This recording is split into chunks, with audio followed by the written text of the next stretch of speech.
Good afternoon मित्रांनो. सहकारच्या तिसऱ्या टॉपिकमधलं आयुक्त आणि निबंधक ह्याच्यामधलं हे तिसरं आणि शेवटचं लेक्चर आहे. ह्याच्यामध्ये आपण सहकार आयुक्त आणि निबंधकाचे अधिकार, त्यांच्या जबाबदाऱ्या आणि एक छोटासा फरक आहे तो बघणार आहोत. सो पहिल्यांदा सहकार आयुक्त आणि निबंधकाचे अधिकार. पहिला आहे सहकारी संस्थांची नोंदणी. म्हणजे सहकारी संस्था एखादी जर नोंद करायची असेल राज्यस्तरावरती किंवा एखाद्या सरकारी दप्तरामध्ये, जर एखाद्या सहकारी संस्थेची नोंदणी करायची असेल तर ती पहिल्यांदा किंबहुना तिची नोंदणी करण्यासाठी आम्हाला आयुक्त निबंधकाच्या परवानगीची गरज आहे. देवरुखमध्ये समजा मी एखादी सहकारी संस्था सुरू करायची म्हटले तर तिची नोंदणी करण्यासाठी कंपल्सरी मला आयुक्त निबंधकाकडे अर्ज करावा लागेल आणि त्यांच्या परवानगीनंतरच, त्यांनी नोंदणी करून दिल्यानंतरच मी माझा व्यवसाय सुरू करू शकेन.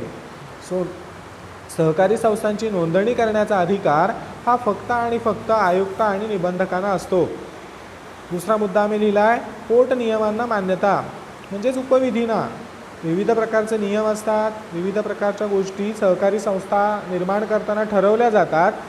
ह्या ठरवलेल्या गोष्टी बरोबर आहेत किंवा नाहीत हे आम्हाला तपासून घ्यावं लागतं आणि हे तपासून देण्याचं काम, तपासून त्याची परवानगी देण्याचं काम आयुक्त आणि निबंधकच करतात. ओके. तिसरा मुद्दा आम्ही लिहिला आहे अभिलेख जप्त करणे. म्हणजे एखाद्या सहकारी संस्थेचे हिशोबाची पुस्तकं, पत्रव्यवहार या संबंधातले जे कागदपत्र आहेत हे जप्त करण्याचा अधिकारसुद्धा आयुक्त निबंधकांना असतो. एखादी संस्था चुकीच्या कृती करते असं जर आयुक्त निबंधकांना वाटलं तर आयुक्त निबंधक त्या संस्थेचे विविध कागदपत्र जप्त करू शकतात, ताब्यात घेऊ शकतात. चौथा मुद्दा आम्ही लिहिला आहे नोंदणी रद्द करणे. एखाद्या सहकारी संस्थेने काही अनिष्ट व्यापारी प्रथांचा उपयोग केला असेल, तत्वांनुसार, सहकाराच्या बेसिक गोष्टींनुसार जर सहकारी संस्था वागत नसेल तर अशा वेळेला त्या सहकारी संस्थेची नोंदणी रद्द करण्याचा अधिकारसुद्धा आयुक्त आणि निबंधकांना असतो. त्यानंतर आम्ही लिहिलं आहे सभासदत्व देणे. प्रत्येक व्यक्तीला एखाद्या सहकारी संस्थेचं सभासद होता येतं. जात पात, धर्म, लिंग, वंश यानुसार भेदाभेद करता येणार नाही. सहकारी संस्थेचा सभासदत्व देताना यातल्या कोणत्याही गोष्टीवर भेदाभेद करता येणार नाहीत. तरीसुद्धा एखाद्या सभासदाला, जर एखाद्या व्यक्तीला एखाद्या संस्थेचं सभासदत्व मिळत नसेल तर आयुक्त निबंधकांना हा अधिकार आहे की ते एखाद्या व्यक्तीला एखाद्या संस्थेचा सभासद करू शकतात. त्यानंतर आम्ही लिहिला आहे सभांचे आयोजन. सहकारी संस्थेच्या वेगवेगळ्या सभा होतात ज्या अध्यक्ष आणि संचालक मंडळाच्या आदेशानुसार बोलवल्या जातात. परंतु अध्यक्ष आणि संचालक मंडळाच्या अनुपस्थितीत किंवा त्यांनी जर काही सभा बोलवली नाही तर ही सभा बोलवण्याचा अधिकार आयुक्त निबंधकांना असतो. म्हणजे अध्यक्ष किंवा संचालक मंडळाकडून जर का अशा प्रकारच्या विविध सभा बोलवल्या गेल्या नाहीत तर या सभा बोलवण्याचा अधिकार आयुक्त आणि निबंधकांना असतो. त्यानंतर आम्ही लिहिलं आहे हिशोब तपासणीसाठी नियुक्ती. प्रत्येक सहकारी संस्थेमध्ये हिशोब लिहिले जातात आणि हे हिशोब सरकारकडून, सरकारी अधिकाऱ्याकडून तपासून घेणं गरजेचं असतं. मग हा हिशोब तपासणी करणारा अधिकारी म्हणजेच हिशोब तपासनीस ह्याची नियुक्ती करण्याचं काम आयुक्त निबंधक करतात. साधारणपणे तो चार्टर्ड अकाउंटंट असावा किंवा चार्टर्ड अकाउंटंट असतो. CA आम्ही ज्याला म्हणतो, ऑडिटर असा शब्दही आम्ही त्याला वापरतो. त्यानंतर सहकारी संस्थेचे विलिनीकरण. 1-2-3 संस्था अशा आहेत ज्या कंटिन्युअसली लॉसेसमध्ये चालल्या आहेत किंवा एखादी संस्था चांगली काम करते पण त्याच्याबरोबर असणारी दुसरी संस्था तितकीशी काम करत नाही आहे, तर अशा वेळेला त्या संस्थांना विलिनीकरण म्हणजे एकत्रीकरण करण्याचं काम किंवा त्याचा अधिकार आयुक्त निबंधकांना प्राप्त आहे. 2 किंवा 2पेक्षा जास्त सहकारी संस्थांचे एकत्रीकरण म्हणजेच विलिनीकरण करण्याचं काम किंवा तो अधिकार आयुक्त आणि निबंधकांना आहे. त्यानंतर आम्ही लिहिलं आहे संस्थांचे वर्गीकरण. म्हणजे संस्थांचे प्रकार, संस्थांचे वर्ग ठरवण्याचा अधिकार आयुक्त निबंधकाला आहे. अ श्रेणीतील संस्था, ब श्रेणीतील, ड श्रेणीतील संस्था किंवा शेती संस्था, गृहनिर्माण संस्था, पतसंस्था, शिक्षण संस्था अशा वेगवेगळ्या प्रकारात सहकारी संस्थांचं वर्गीकरण किंवा राष्ट्रीय पातळीवरच्या संस्था किंवा राज्य पातळीवरच्या संस्था, जिल्हा किंवा तालुका पातळीवरच्या संस्था, या पद्धतीचं वर्गीकरण करण्याचा अधिकार आयुक्त निबंधकांना आहे. शेवटचा मुद्दा आम्ही लिहिला आहे न्यायनिवाडा. समजा 2 किंवा 2पेक्षा जास्त संस्थांमध्ये तंटा निर्माण झाला, काही मतभेद निर्माण झाले, तर अशा वेळेला दोन्ही किंवा त्यापेक्षा जास्त संस्थांच्या गोष्टी ऐकून त्यावर निर्णय देण्याचा अधिकार म्हणजेच लवादाची भूमिका किंवा न्यायनिवाडा करण्याचा अधिकार आयुक्त निबंधकांना असतो. यानंतर आम्ही लिहिले आहेत आयुक्त आणि निबंधकांच्या जबाबदाऱ्या. अधिकाराप्रमाणे जबाबदाऱ्याही आहेत आयुक्त निबंधकांवर. पहिला आहे सहकारी तत्वांचे पालन करणे. त्या राज्यातील विविध सहकारी संस्था या सहकाराच्या तत्वानुसार काम करतायत की नाही. लोकशाहीचं तत्त्व असेल, सेवा देण्याचं तत्त्व असेल, एकमताचा अधिकाराचं तत्त्व असेल किंवा अन्य तत्त्व जे आपण 11वीमध्ये शिकलो, या प्रत्येक तत्वानुसार प्रत्येक सहकारी संस्थेचं कामकाज चाललं आहे की नाही हे बघण्याची जबाबदारी आयुक्त निबंधकांवर असते. दुसरा मुद्दा आम्ही लिहिला आहे सहकारी संस्थांची गुणात्मक वाढ. संख्या वाढून उपयोग नाही.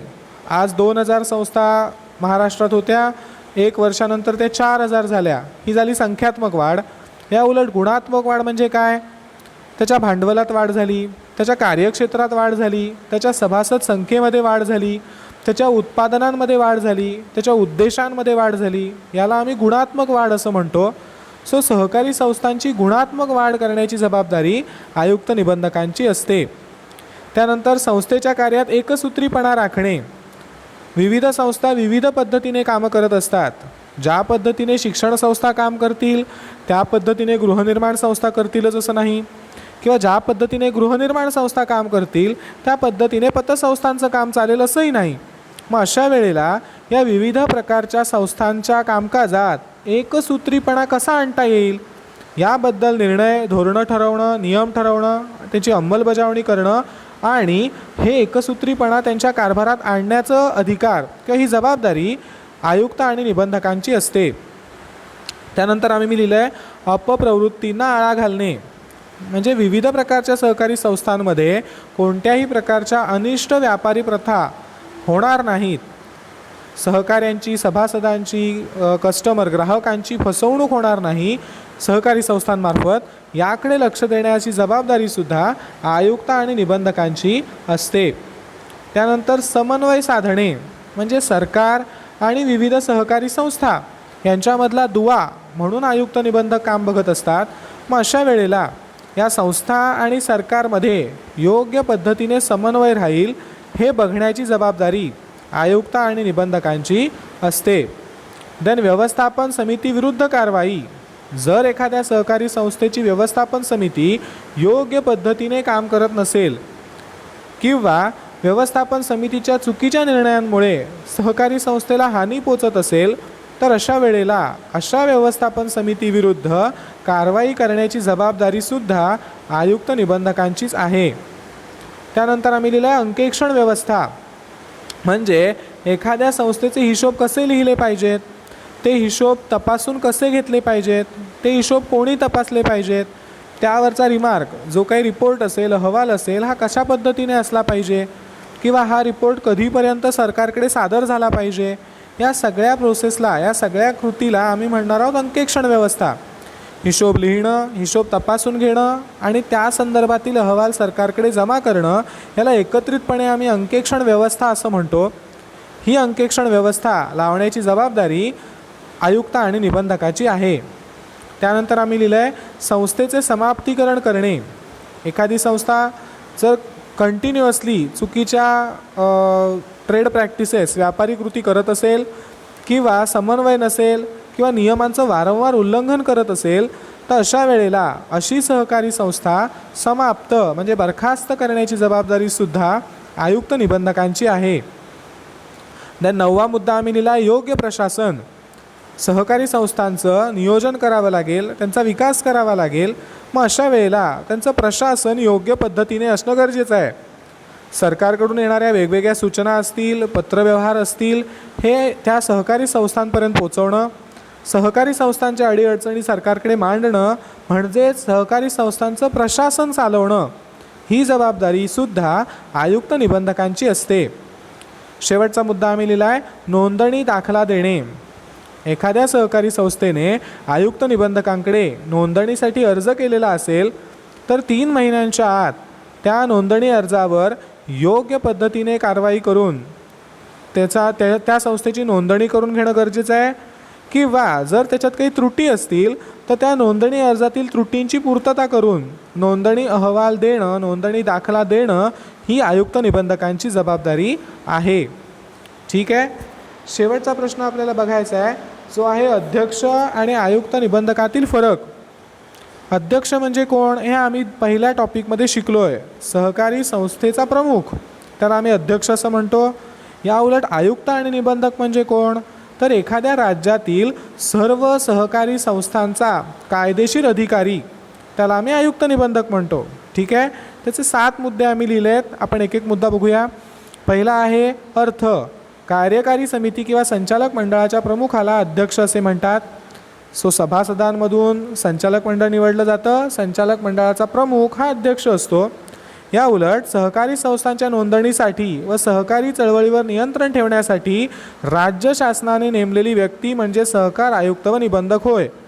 कुठल्याही सहकारी संस्थेचा तो सभासद नसतो, अध्यक्ष नसतो, पण सरकारने त्याची नियुक्ती केलेली असते विशिष्ट राज्यातील सहकारी संस्थांवर कायदेशीर नियंत्रण ठेवण्यासाठी. ओके. दुसरा मुद्दा आम्ही लिहिला आहे, निवड किंवा नियुक्ती. अध्यक्षाची निवड सहकारी संस्थेचे संचालक आणि संचालक मंडळ करत असतात. म्हणजे अध्यक्ष हा सभासदांमधून निवडून येतो. या उलट सहकार आयुक्त निबंधकाची नियुक्ती राज्य शासनामार्फत केली जाते. ओके. राज्य सरकार करतं. सहकारी संस्थांचे सभासद आयुक्त निबंधकाची नेमणूक करत नाहीत, तर राज्य सरकारतर्फे, राज्य शासनातर्फे ही नियुक्ती केली जाते. तिसरा मुद्दा आम्ही लिहिला आहे, नियंत्रण आणि देखरेख. अध्यक्ष संस्थेतील कामकाजावर नियंत्रण व देखरेख ठेवतात. म्हणजे एखाद्या संस्थेच्या अध्यक्षाच्या अंडर फक्त त्याचीच संस्था आहे, ओके, ज्याचा तो अध्यक्ष आहे. या उलट सहकार आयुक्त व निबंधक राज्यातील संपूर्ण सहकारी चळवळीवर नियंत्रण ठेवतात. आयुक्त निबंधक त्या राज्यातील सगळ्या सहकारी संस्थांचे नियंत्रण करते किंवा देखरेख ठेवणारी व्यक्ती म्हणून काम करते. त्यानंतर लिहिलं आहे कार्यक्षेत्र. अध्यक्षांचे कार्यक्षेत्र एका विशिष्ट संस्थेपुरते मर्यादित असते. अध्यक्ष हे त्या संस्थेपुरतेच अध्यक्ष असतात. या उलट सहकार आयुक्त व निबंधकाचे कार्य संपूर्ण राज्यभर असते. राज्यातील सगळ्या सहकारी संस्थांचे प्रमुख म्हणून आयुक्त निबंधकांकडे बघितलं जातं. देन निर्णायक मत. अध्यक्षांना निर्णायक मताचा अधिकार असतो, कारण ते एक प्रकारे सभासदच आहेत, सहकारी संस्थेचा हिस्सा आहेत, म्हणून अध्यक्षांना निर्णायक मताचा अधिकार आहे. पण आयुक्त आणि निबंधकांना निर्णायक मताचा अधिकार नाही. मतदानामध्ये आयुक्त आणि निबंधक कोणत्याही संस्थेच्या इंटरफेअर करू शकत नाहीत, मतदान नाही करू शकत ते. ठीक आहे. देन मोबदला. अध्यक्षांना कामकाजाचा मोबदला म्हणून संस्थेकडून मानधन मिळते. म्हणजे संस्था अध्यक्षांचं जे काही मानधन असेल ते देते. या उलट सहकार आयुक्त व निबंधक यांना कामाचा मोबदला म्हणून राज्य शासनाकडून वेतन मिळते. अधिकारी आहेत, एक कर्मचारी आहेत आयुक्त आणि निबंधक, सरकारकडून त्यांना त्यासाठीचं वेतन म्हणजेच पगार मिळतो. शेवटचा बडतर्फ. अध्यक्षांना निबंधक व आयुक्त, संचालक किंवा सभासद बडतर्फ करू शकतात. म्हणजे अध्यक्षांना सभासदांच्या मंजुरीने, त्याच संस्थेतल्या सभासदांच्या मंजुरीने किंवा संचालक मंडळांच्या मंजुरीने किंवा आयुक्त आणि निबंधकांच्या आदेशानुसार अध्यक्षांची बडतर्फी म्हणजे त्यांना घालवलं जाऊ शकतं, बडतर्फ पदावरून पदच्युत केलं जाऊ शकतं. या उलट सहकार आयुक्त निबंधक यांना राज्य सरकार बडतर्फ करू शकतं, कारण राज्य सरकारनेच त्यांची नियुक्ती केलेली आहे. राज्य सरकारच आयुक्त आणि निबंधकांना त्या पदावरून खाली खेचू शकतं, म्हणजेच बडतर्फ करू शकतं. ठीक आहे.